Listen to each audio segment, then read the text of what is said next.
Color Púrpura y tenemos el placer hoy de poder conversar con Albert Blas, que es uno de nuestros psicólogos de la asociación y poner un poco al día pues, todo el estado emocional que es tener a una persona con epilepsia y sus acompañantes, que es muy importante. A ver si entra Albert, porque le estamos buscando y en unos momentos estaremos aquí. Participar,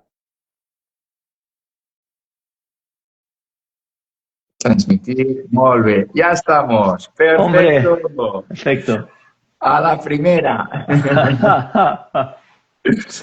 Pues lo que estaba comentando, un placer tenerte entre nosotros y poder hablar un poco también de la parte, hoy es Purple Day, es el día de la epilepsia, pero aparte de hablar de lo que sería la epilepsia en sí, es sus comorbilidades, que puede ser también el estado emocional, ¿no? Tanto de las personas que tenemos epilepsia como de los acompañantes, amigos, etcétera. Por eso queríamos que estuvieras con nosotros. Todo el mundo que se esté uniendo, muchas gracias. Si tenéis preguntas, las ponéis aquí en el chat y las intentaremos resolver. Y para empezar, preséntate un poco quién eres y qué haces. Bueno, en primer lugar, gracias David por la invitación. Yo me llamo Albert Blas, soy psicólogo sanitario y psicopedagogo y desde hace un tiempo colaboro con la asociación tratando desde un nivel terapéutico, ¿no?, a personas que están con la enfermedad de la epilepsia o familiares que tienen personas en su casa con esta enfermedad. La intención de hoy también es un poco trasladar cómo es esta experiencia desde el punto de vista psicológico y terapéutico, que con David vamos quedando y vamos hablando del tema y nos parecía a los dos bueno poder charlar un poquito de esto. Vale, pues como primera pregunta, ¿cómo cambia la vida de una persona cuando te diagnostican de epilepsia, en este caso, de una enfermedad crónica o de epilepsia en nuestro caso? Mira, cuando te diagnostican epilepsia, ¿no?, rápidamente pensamos que hay un cambio físico, ¿no? Sobre todo lo que también vemos es que hay un cambio emocional, porque las crisis epilépticas muchas veces son imprevisibles y esto genera mucho miedo y mucha incertidumbre. Son imprevisibles porque, aunque sí que es verdad que cuando estamos delante de una situación estresante o nueva o puede esto incrementar el riesgo de crisis, no siempre es así. A veces vienen cuando vienen, ¿no?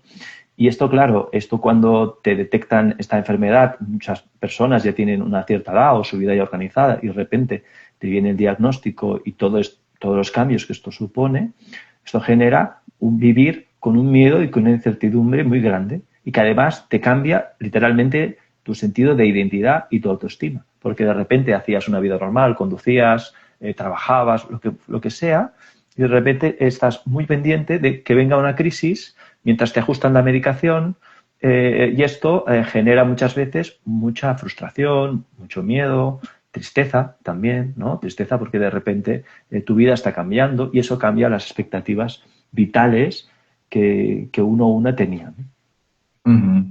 Es esto, es no poder hacer a lo mejor lo que a uno le viene en ganas de ese momento, sino que estar, uy, estoy lleno de gente, uy, no los conozco, a ver si me va a dar una crisis, si no. Entonces, es siempre el estar dándole a la cabeza hasta que te relajas, ¿no? Aprender a relajarse también un poco y decir, pues no pasa nada, es una crisis y no pasa nada más, ¿no? Entonces, ¿cuál es el desafío que afronta cada día una persona que tiene epilepsia? Mira, un poco lo decías tú, esta aceptación, ¿no?, y estar relajado muchas veces pasa por saber gestionar los miedos a la crisis, ¿no? Ostras, pues tengo miedo que me pase, ¿no? Sobre todo, yo creo que es una fase inicial o cuando hay una parte de la enfermedad que incrementa ese riesgo.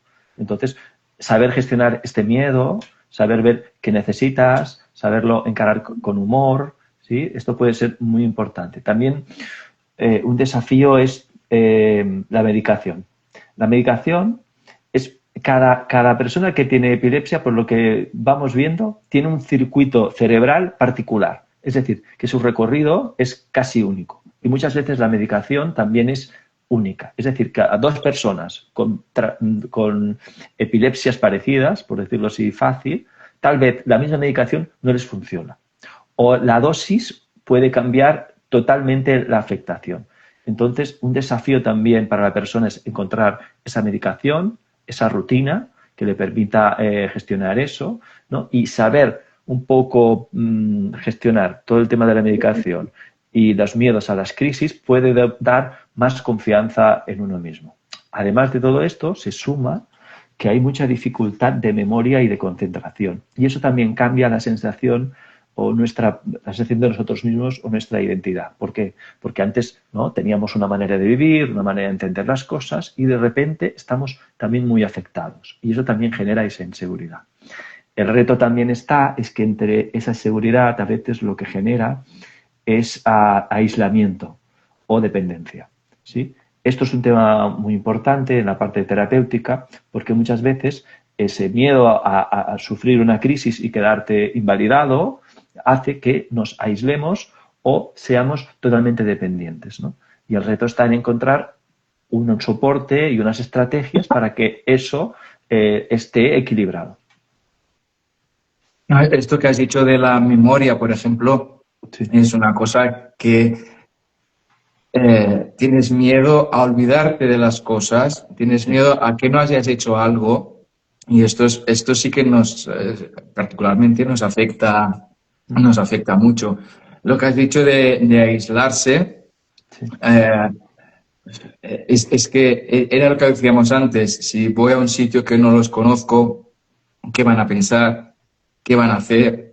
¿Qué me dirán? Esto es un poco también eso de decir, pues estoy en casa, estoy en mi círculo de confort, Eso es. de aquí no me muevo y ya está. Y lo que decías de la medicación, a veces ponemos mucha esperanza en una medicación y cuando ves que no te funciona, porque ha pasado un tiempo y sigues con las crisis y todo esto, es un sube y baja de emociones.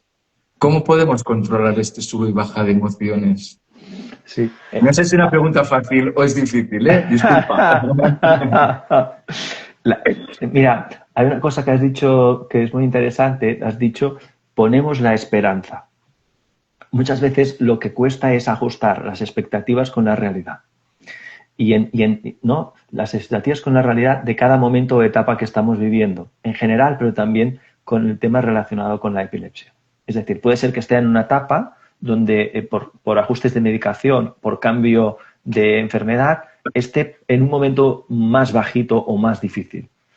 Esto requiere que uno o una se siente y diga, bueno, estoy en este momento, puedo hacer esto, puedo hacer lo otro, me puedo ajustar aquí, puedo ajustar allá, desde aquí que necesito. Esto genera mucho más acción desde el contacto con uno y mucho más orden que no estar pensando en lo que debería hacer, podía haber hecho, quién era yo antes. Aunque esto es doloroso y es verdad, hay una fase donde tenemos que pasar un poco a la actualización, ¿sabes? Entonces, este vaivén de emocional que tú dices puede ser normal y lo interesante es que vaya equilibrándose y balanceándose, ¿sí? Con cada uno y después con soportes de familia o de amigos o de red como la asociación, donde aquí también podemos encontrar una ayuda que nos permita estabilizarnos.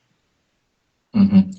Ahora que hablabas de la ayuda, ¿cómo puede la familia o los amigos ayudar de manera real y efectiva o la asociación, como has nombrado, a esta persona con epilepsia?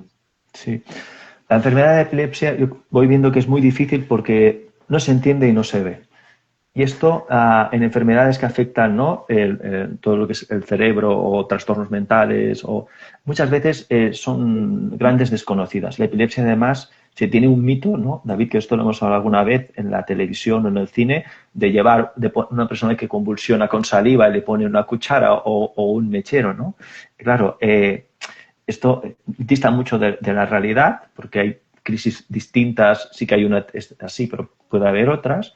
Entonces, Esto genera mucha incomprensión. Una de las cosas que se puede hacer desde casa o desde los amigos es escuchar sin juicio, escuchar todo aquello que está pasando, planificar juntos cómo reaccionar delante de las crisis, porque todo lo que sea planificación y un poco de orden también dará seguridad a la persona, pero también al familiar o al amigo que está acompañando.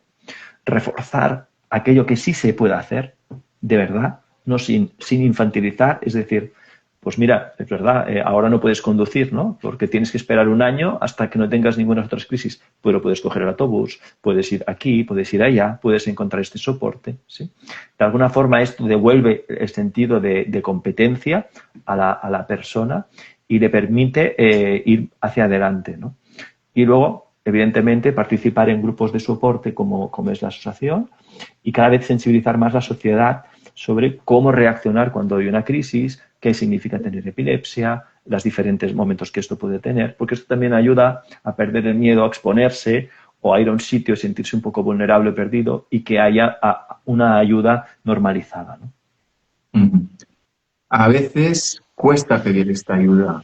Sí. Cuesta tanto a las personas que tenemos epilepsia como a nuestros familiares decir, pues mira, es que necesitas esto. O nosotros decir, mira, es que ahora a la hora de leer un mail, que no lo entiendo. O a la hora de escribir, es que me cuesta.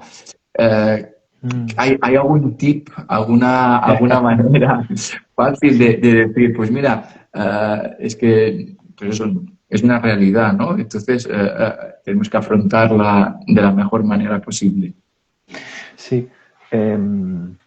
La verdad es que la persona que tiene epilepsia ya tiene, ¿no? Y va viendo cómo sus capacidades cognitivas o personales van cambiando y a veces van menguando, ya tiene una dificultad para aceptar eso y a veces para pedir ayuda y a veces épocas de mucha ayuda constante es complicado. Entonces, todo lo que pueda ser facilitar eso, normalizar eso, ayudará a que la otra persona pueda abrirse y pedir ayuda. Y entonces aquí será también muy importante, que esto alguna vez nos ha hablado David, que el cuidador o la persona que da soporte no se sobrecargue. Es decir, que la ayuda que llegue sea genuina, claro que sí, pero que esté balanceada. Porque si no, la persona que ya tiene dificultades para darse cuenta de esto, aceptarlo y además exponerse y pedir ayuda. Si además la persona que le está ayudando lo hace desde un lugar de enfado o de cansancio, todavía dificulta más esa aceptación o esa pedida de ayuda. Entonces, más interesante que la persona que está cuidando se cuide o pueda ser honesta diciendo hasta aquí te quiero ayudar o delego o entonces esto genera un circuito mucho más sano para todos. Esto es importante, sabéis que siempre hablo de los cuidadores y de los familiares porque es una cosa que nos preocupa como asociación y como persona particularmente, ¿no? El dar esos descansos también a los cuidadores, es decir, pues tienes que tener tu espacio, no te sientas mal si quieres ir a cenar y yo no puedo ir o no quiero ir o lo que sea, para que tú tengas tu espacio, tu actividad y no pienses en ese momento con la persona con epilepsia, que es la que tienes que cuidar, que es la que tienes que hacer, sino ya tenemos que buscar una solución intermedia, ¿no? Pero tener esos descansos, tener eso, para cuando tú estés con él, pues estés al 100% y estés con todas las de la ley, ¿no? Que se dice, porque esto, como un cuidador, el síndrome del burnout, ¿no? De cansancio, y entonces no tenemos que llegar al síndrome del burnout. Entonces aquí también creo que vuestro papel es fundamental como terapeutas, ya no de la persona con epilepsia, sino también de la familia, ¿no? De sentarlos a veces a los dos y decir, bueno, ¿qué aportas tú? ¿Qué aportas tú? Ya que creo que aquí tenéis un papel muy importante para ayudar a que esto fluya y tener el mejor estado de ánimo y de vida de las dos personas. Sí, Es porque lo que tú importante. dices, hay un impacto también en la familia o en la pareja, ¿no? Porque ellos también viven con una persona que está cambiando o que ha cambiado y que no quiere nadie ese cambio. O sea, nadie quiere ese cambio. Entonces, ajustar lo que antes hablábamos, esas expectativas con la realidad, muchas veces la familia también necesita su tiempo y su proceso. Entonces, desde ahí sí, desde ahí poder estar y ayudar de una forma pues equilibrada, balanceada, también respetando las propias necesidades de uno. Y eso es un desafío muy, muy grande. Cuando se consigue, esa pareja o esa familia está muy unida. Y el amor florece de otra forma y la humanidad aparece de otra manera, porque en esa compasión o en esa verdad aparecen otras cosas que tal vez antes no estaban de otra forma. Y eso en sí también es muy rico. Ujú. No, esto es interesante, el poder evolucionar juntos, ¿no? Que Eso no es. sea que uno tire para una parte y otra tire para la otra, entonces se rompe el hilo, Eso sino es. poder evolucionar juntos y poder decir, pues mira, a mí me gusta esto, a mí me gusta lo otro, o veo que necesitas esto, y como lo haces en el núcleo familiar, en tu núcleo más interno, mm, no hay nada prohibido, ¿no? O no hay nada malo. Pues yo veo que cognitivamente estoy dando para atrás, o yo veo que necesito esta ayuda, pues pedirla, ¿no? Pero a veces yo digo, a veces cuesta, y vuestro papel aquí de facilitadores es Mm, importante. mm, mm. ¿Qué recursos o estrategias ayudan más a hacer esta facilidad de vida para tener una mejor vida de las personas con epilepsia? Sí, a veces hay cosas sencillas y prácticas que pueden ayudar, que es todo el tema de rutinas claras o aplicaciones o calendarios. Todo el tema que es cuando hay cierta sensación de descontrol, ¿no? El orden ayuda a dar un poquito más de estabilidad. El orden también con las actividades sociales, ¿sabes? Es decir, porque para evitar esa dependencia o ese aislamiento, a veces, aunque no apetezca del todo o uno esté cansado, se puede poner algunas rutinas que faciliten ese contacto con los demás, siempre respetando también el momento y la energía que tiene cada uno, porque tampoco es forzar, pero sí quedar algunos espacios para que esa persona pueda relacionarse o pueda desarrollarse y desde ahí poder actuar de una forma más activa. Luego también, antes hablábamos del miedo y la incertidumbre, es importante aprender a gestionar el estrés. El estrés básicamente se alimenta como de dos fuentes, sensación de descontrol y sensación de incapacidad.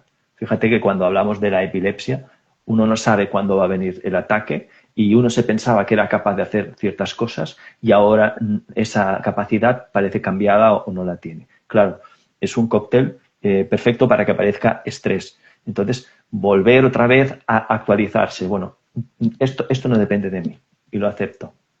Esto sí depende de mí, aunque sea poquito. ¿Cómo lo gestiono? De esto no soy capaz. En esto soy capaz si me ayudan. De esto soy capaz solo.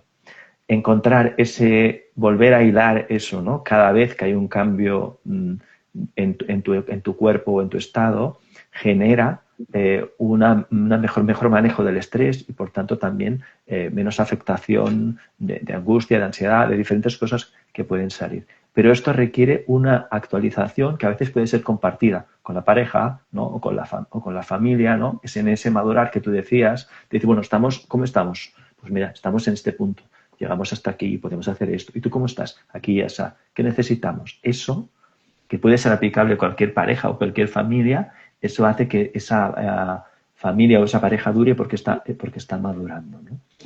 Y no sobrecarga el sistema. También es muy importante, yo creo que tú transmites esto, ¿no? En todas las personas que te conocemos, es la amabilidad. La amabilidad con uno mismo o con una misma es muy importante, porque a veces nosotros somos muy exigentes o muy duros con nosotros cuando no lo podemos hacer de otra forma que no es aquella, que no es esta, ¿no?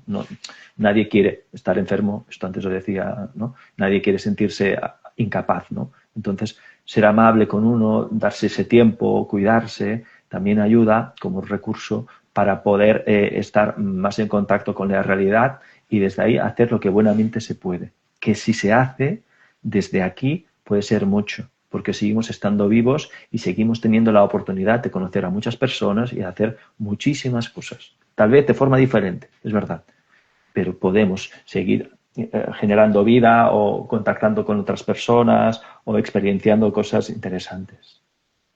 Entonces, sería bueno un poco obligarse a. No me apetece salir, hoy, pues, bueno, hoy, mañana el otro, no salgo. He dejado a mí me gustaba bailar o me gustaba ir al gimnasio, hoy me da pereza, mañana busco una excusa. Entonces, obligarse un poco es bueno. Yo creo que a veces hacer las cosas con miedo o con pereza para evitar el bloqueo puede ser interesante, ¿sabes? Porque a veces, pero esto es un poco, está en la línea, ¿no? Está en la línea, porque uno tiene que ver, tiene como ir que regulando. Me he forzado mucho, no me he forzado nada, está bien para mí, no es como ir al gimnasio, ¿no? Puedes empezar yendo 5 veces por día, ¿no? Y igual en un mes ya no vas más. En cambio, igual yendo 2 veces por semana, aguantas todo un año, ¿sabes? Ahí un poco es como regularte. Lo que sí que es importante es hablar de que hay un peligro grande de aislamiento y de dependencia. Y el aislamiento es muy fuerte. Entonces, todo lo que sea ponerte un poquito activo sin que ¿no? sin que te absorba o te deje a cero, es interesante que se mantenga. ¿Y por qué? Porque eso te mantiene en contacto con la vida, ¿sabes? Entonces, sí, hacer un poquito con pereza o hacer un poquito con miedo puede ayudar a mantener unas rutinas y a movernos en una acción de vida. ¿Sí? Salir de este círculo de confort, ¿no? Eso es.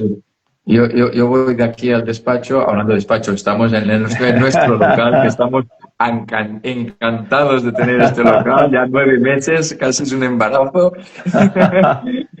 Y decir, pues bueno, de aquí a casa lo tengo controlado, bueno, ahora voy a ir de aquí a un poquito más lejos. Eso De es. aquí, salir de este círculo, esto es bueno entonces. Para mí es bueno y es bueno hacerlo de una forma segura. Es decir, pues quiero ir a volver a bailar, ¿no? Bueno, ¿qué necesito para sentirme seguro para ir a bailar? Pues que mi padre o mi hermana o mi amiga me acompañe a la puerta. Vale. Cuando llego allí, ¿qué necesito? ¿Cómo está mi cuerpo con energía? ¿De qué tengo miedo? De esto. ¿Qué necesito para sentirme segura? Tener una persona de referencia. Vale. Empezar bailando un rato, pararme y verme cómo estoy. Bueno, sabes, en eso uno se puede ir como cuidando y ajustando, escuchando su cuerpo, su emoción y también qué piensa. Y desde ahí también encontrar algo práctico y seguro. ¿Sí?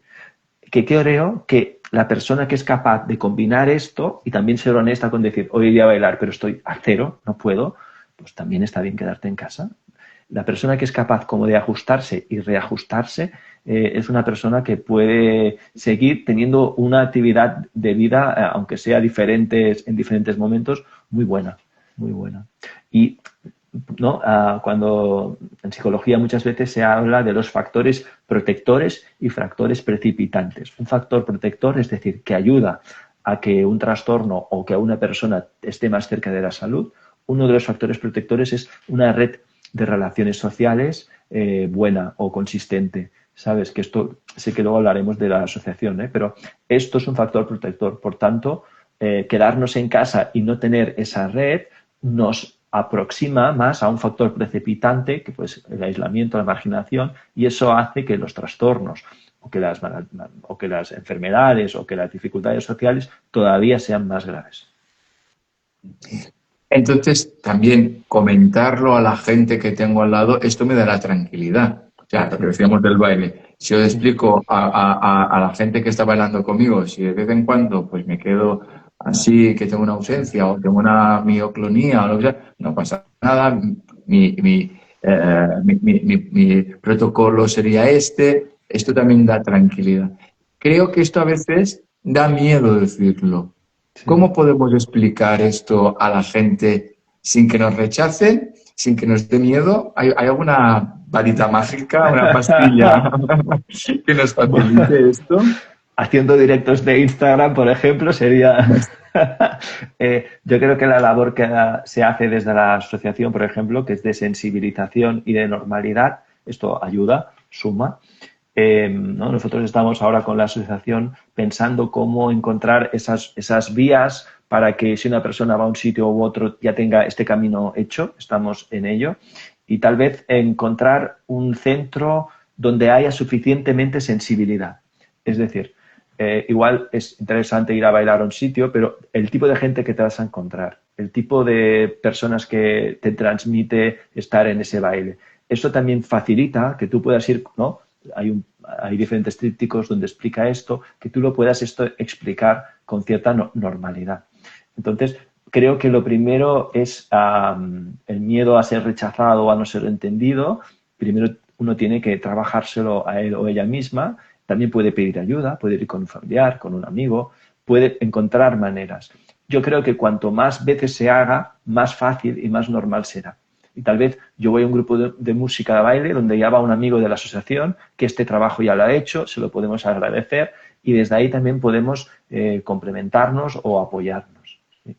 Pero entiendo esta parte ¿no? de ser diferente, ¿no? O de admitir una vulnerabilidad y que a veces este miedo es justificado porque muchas veces no somos o no son ni entendidos ni aceptados. Y esto es una verdad. Entonces está bien cuidarse también ahí. Pero que haya pasado una vez mal o que no hayas entendido del todo, no quiere decir que siempre sea así o que en todos los casos pueda pasar de esta forma. No, no. Volviendo a los cuidadores, ¿no? Me han venido dos ideas a la memoria.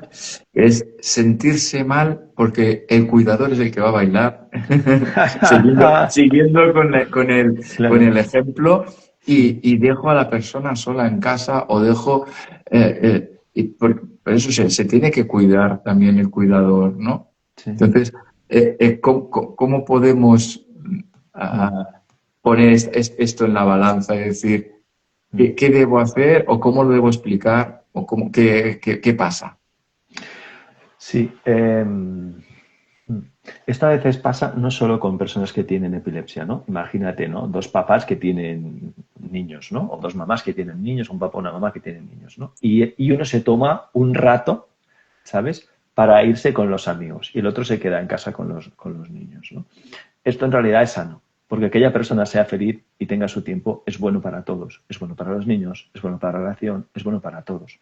Entonces, ver en qué aspectos de nuestra vida estamos incluidos o en qué aspectos no. Y que esto esté pactado, consentido y animado es bueno y une. Entonces, creo que este ejercicio se tiene que hacer de corazón, poder hablar y decir, yo quiero tu felicidad, yo ahora no puedo ir a bailar, pero podemos ir al cine. ¿Vale? Pues oye, a mí me hace, o te puedo llevar a pasear al bosque si esto a ti te gusta, aunque a mí igual no me hace vibrar tanto, pero sé que para ti es importante. Entonces, cuando este equilibrio está y hay un balance, se pueden hablar las cosas y se puede pactar cómo gestionar esto, porque hay amor y hay honestidad entre las personas. Uh-huh.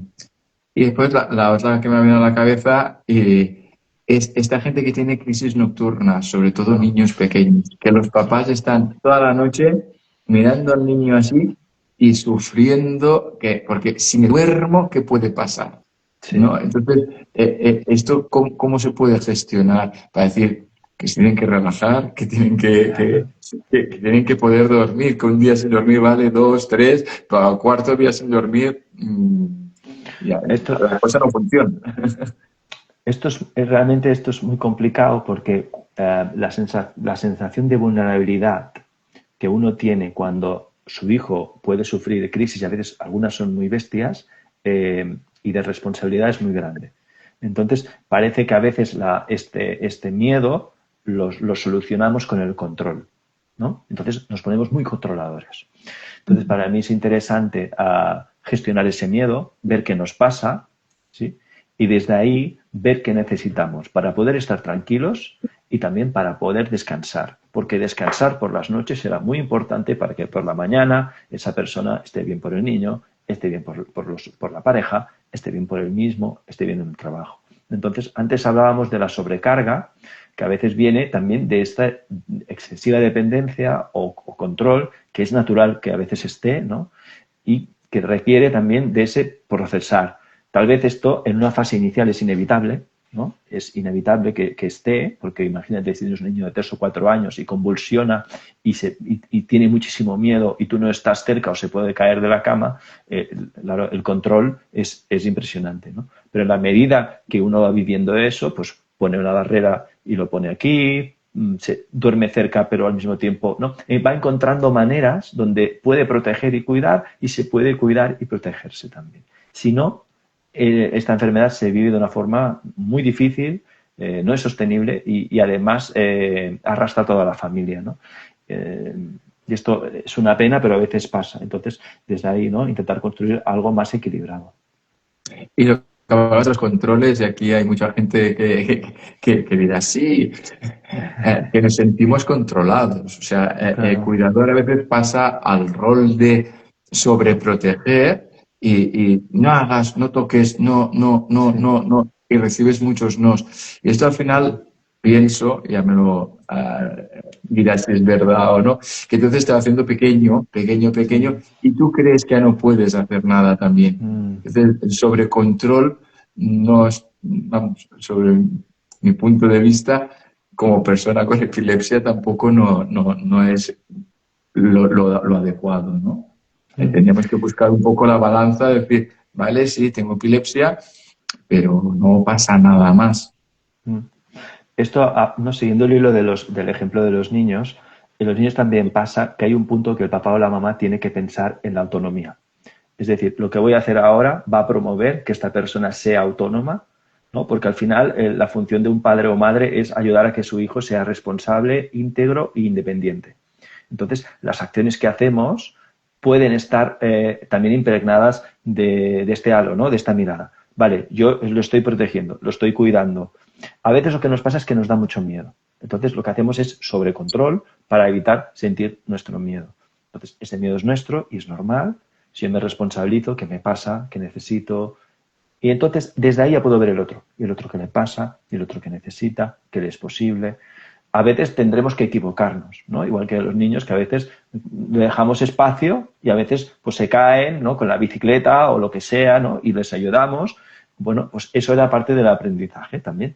Entonces, desde ahí, esta figura, que no es fácil, ¿no? De cuidador y al mismo tiempo que sea la finalidad, sea la autonomía. Siempre que se pueda, hasta donde sea posible, ¿no? Perfecto, perfecto. ¿Y cuáles son las medidas médicas actuales y qué retos o objetivos ves en un futuro? Mira, cada vez parece ser que hay como tres líneas de trabajo. Los fármacos es una, la cirugía, ¿no? Y la neuromodulación, que es como la estimulación cerebral. Los fármacos, yo lo que voy viendo es que hay mucho inmunoresistencia. O sea, el otro día leía que hay entre un 30 y 40% de pacientes no reacciona a la medicación. O a veces, con el tiempo, se vuelven resistentes. Claro, esto, esto también genera todavía más inseguridad, porque ¿no? Todavía genera más miedo, ¿no? Más incertidumbre, y esto supone otro reto, ¿no? Todos los ajustes de medicamento, yo lo que voy viendo, que un cambio pequeño de medicación puede cambiar la vida de la persona, potenciar todo el tema de la, ¿no? Falta de memoria o de la concentración, o de repente el cuerpo ya no reacciona igual. Esto es un reto en sí, porque la farmacología hoy está centrada en el control, ¿no? Y el reto, yo por lo que voy leyendo, el reto del tratamiento es ir al origen. Cada vez encontrar más el origen. Entonces, todo aquel medicamento que tenga en cuenta el circuito será un medicamento más eficaz. Ya hemos dicho que en cada persona es particular. Y además, toda aquella intervención que ayude a restaurar, no solo a aislar la zona o extirparla cerebralmente, sino a restaurar aquello que no funciona o un tratamiento que va más a la parte genética que ha podido generar esto, no solo generará control, sino generará más bienestar y salud, es decir, la reparación o la sanación. Parece que está yendo hacia aquí todo el mundo médico y el tratamiento. Parece también que los nuevos avances de inteligencia artificial pueden facilitar mucho, pero de momento, ¿no? De momento el tratamiento médico sigue por aquí. Como en todas las enfermedades que afectan al cerebro, siempre se habla que farmacología y terapia o tratamiento psicológico son mucho más interesantes que uno sin el otro, porque ya no solo va al cuerpo, sino también va a la emoción, también va ¿no? al sentir, al pensar, y eso suma y genera un tratamiento mucho más multidisciplinar o íntegro. Esto es lo que estamos pidiendo también desde la asociación cuando vamos a las reuniones de CatSalud y todo esto, tratamientos multidisciplinares, Sí. que los equipos traten pues, a la persona con todo su ser, ¿no? No, no ha tenido un neurólogo y te mira solo la parte médica, después vamos al psicólogo y te mira solo la parte emocional, después vas a la parte de cognición, te mira solo la parte de cognición, sino que lo miren global, ¿no? Porque una medicación te puede alterar una cosa a la otra, los efectos secundarios son los que son, y entonces, pues eso es también lo tenéis que lidiar vosotros como psicólogos, ¿no? Porque si yo vengo con un decaimiento o vengo porque mi deseo ha desaparecido o porque me he quedado sin trabajo por culpa de la epilepsia. Entonces, esto también lo tenéis que tratar vosotros y forma parte de nuestro ser, ¿no? Y esto es importantísimo. Ahí hacemos este reajuste que antes decíamos y la verdad es que también se aprende mucho a tolerar la frustración, porque esto que tú dices a veces es frustración detrás de frustración y realmente es muy complejo. O sea, la gente, hay situaciones muy complicadas donde uno parece que uno nunca ve la luz, ¿no? Por eso es tan importante lo que hablábamos antes del soporte social, del soporte familiar y también esta sensibilización social. Yo creo que no, que en la asociación hay muchas actividades que más allá del contenido es para crear red, para que la gente se sienta cómoda y entendida. Es decir, lo que te pasa a ti también me pasa a mí, es normal, ¿no? Yo creo que esto también da algo que es muy importante, sobre todo cuando se comparten historias de ajuste de medicamentos o de medicación que a uno no le va bien, cómo cada uno lo ha resuelto, cómo cada uno lo vive. Ahí hay algo que se intercambia que tiene mucho valor, porque además de que te humaniza, también te da esperanza. Pues eso también tenemos grupos, ¿no? Los EpiJuniors, los EpiJóvenes, todo el grupo entero, el grupo multifamiliar de epilepsia. Por eso, para que cada uno esté en su círculo más próximo y lo que me pasa a mí te pasa a ti, pues vale. Y podemos hablar de un tema o de otro, depende de las edades, o cuando estamos todos generales, pues todo en general.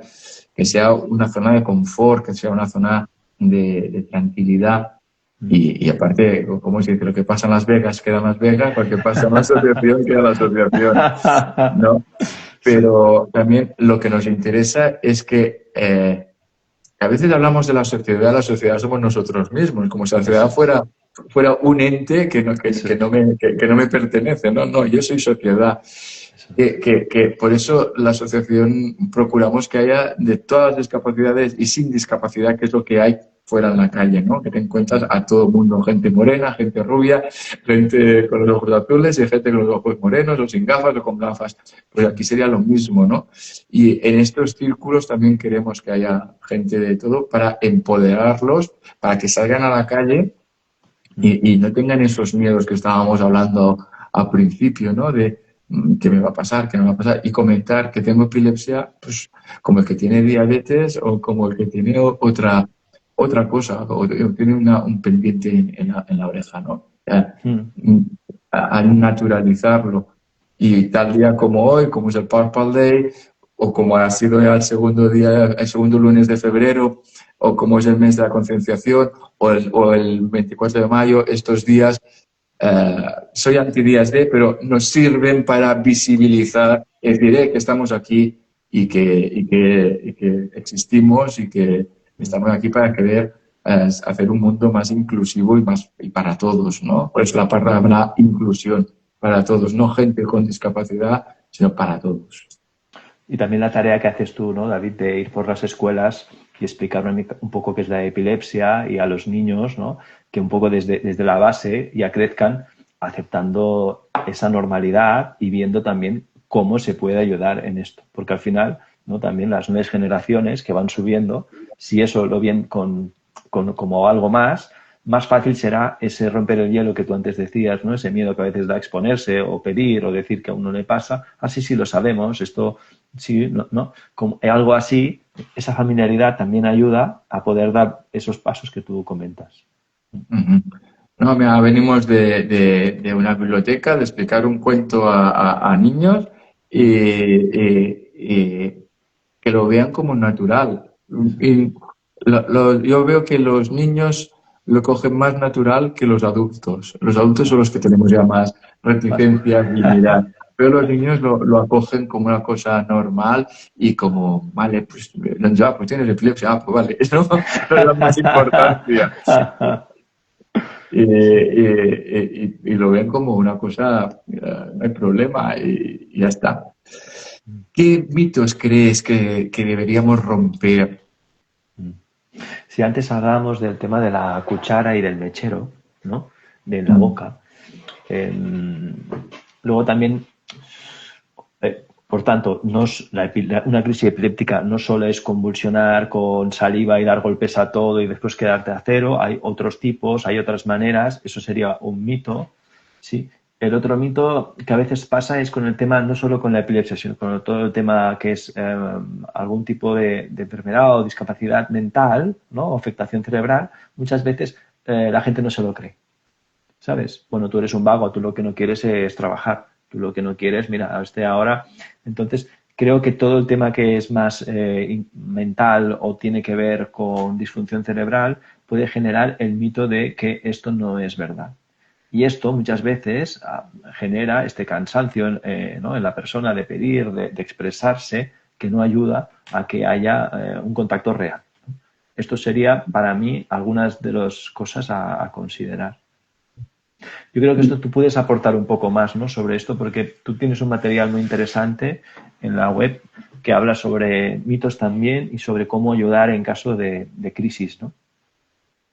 Bueno, están todos los protocolos, está epilepsia y ahora qué, está el epifórmate. Entonces, aquí hay un montón de vídeos, un montón de charlas con gente interesante y profesionales que los pueden, más que nada, cuando lo que le viene a la cabeza cuando hablas de epilepsia a la gente, lo primero que le viene a la cabeza es la tónico-clónica, que suele convulsionar. Eso es, eso Y es. epilepsia puede ser quedarte en babia Mm.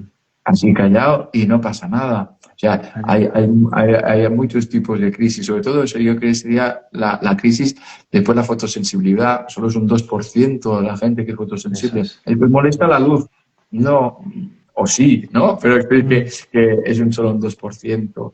Y Vale. lo de los ruidos, hay cosas que creo que se están haciendo más para hacerse la foto los políticos y decir que somos inclusivos cuando Mm. lanzan estos mensajes que no realmente estar en el meollo, ¿no? Saber Vale. de qué hablan.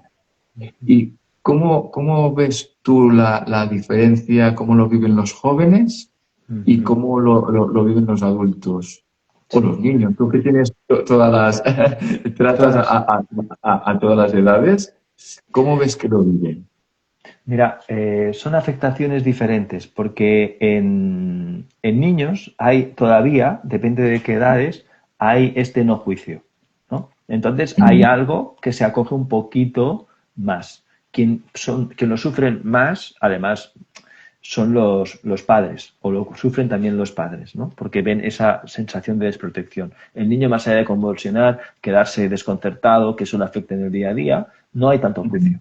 ¿Sabes? Sí que se pregunta cosas porque yo no y el otro no y tal, pero hay algo que es un poco diferente, o al menos un poco diferente en comparación, por ejemplo, a los jóvenes. Yo creo que en los jóvenes es donde lo he visto más acusado, porque claro, es una etapa de diferenciación, de identificación con un modelo, y claro, no hay un modelo que digamos sano, estándar o ¿no? Que sea una persona con epilepsia, que hace su vida normal, ¿no? Antes hablábamos de los mitos. A veces nos faltan referentes, ¿no? De normalidad de una persona que tiene epilepsia, lo dice abiertamente, ¿no? Como ha pasado, por ejemplo, una persona ha tenido depresión, ansiedad o lo que sea, ¿no? Que lo puede decir y que un joven pueda decir, hombre, yo soy como este jugador de fútbol que tiene esto, hace esto y sigue su vida y o lo que sea, ¿no? A veces nos faltan referentes. Entonces, creo que con los jóvenes faltan referentes y con la gente adulta lo que duele más o lo que genera más es el tema de cómo te cambia la vida, ¿no? Si tú tienes, ¿no? Hay mujeres, ¿no? Que se les ha dicho que tiene epilepsia y eso le puede afectar a la hora de poder tener hijos, ¿no? Esto tiene un impacto muy fuerte porque, claro, les cambia toda la expectativa de vida por la medicación, por lo que sea, ¿no? En cada caso es particular, en algunos casos sí. Entonces, en todos afecta de forma diferente, ¿no? Y en todos tiene un impacto según también tu momento de vida. En todos ellos, sobre todo en jóvenes y adultos, lo que hay es hay una parte de enfado, ¿no? De un enfado porque yo y porque a mí y porque me pasa esto, y también es parte del proceso psicológico de aceptación de esa diferencia que les ha tocado vivir. Ujú. Muchas gracias. Creo que ha sido un directo muy interesante, que hemos aprendido muchísimo, que lo hemos hablado, que como me gusta, a menos a mí, de tú a tú, Sí, sin buscar la palabra, sin eso es. buscar esto que es lo que nos pueden encontrar y lo que podemos encontrarnos en la calle, que digo yo, ¿no? Muy bien. Y un tal día como hoy, como un Purple Day, invitamos a todo el mundo que ahora salga a las calles, que seguro que en su ciudad hay algún edificio emblemático que está iluminado y que cuando lo vean de color lila, color purple, digan, pues esto es para gente con epilepsia y que nos den esta ayuda infinita que necesitamos, este apoyo institucional, este apoyo social para que nuestra autoestima pues vaya para arriba en vez de ir para abajo y cuando tienes una crisis por la calle no te miren así, te digan borracho o te digan Eso es. este está fumado o todas Eso estas es. cosas que nos dicen, Eso es. sino que digan necesitas ayuda. Yo siempre digo Mm. que si fuera un perro o cualquier animal, irías a darle ayuda cuando es un humano.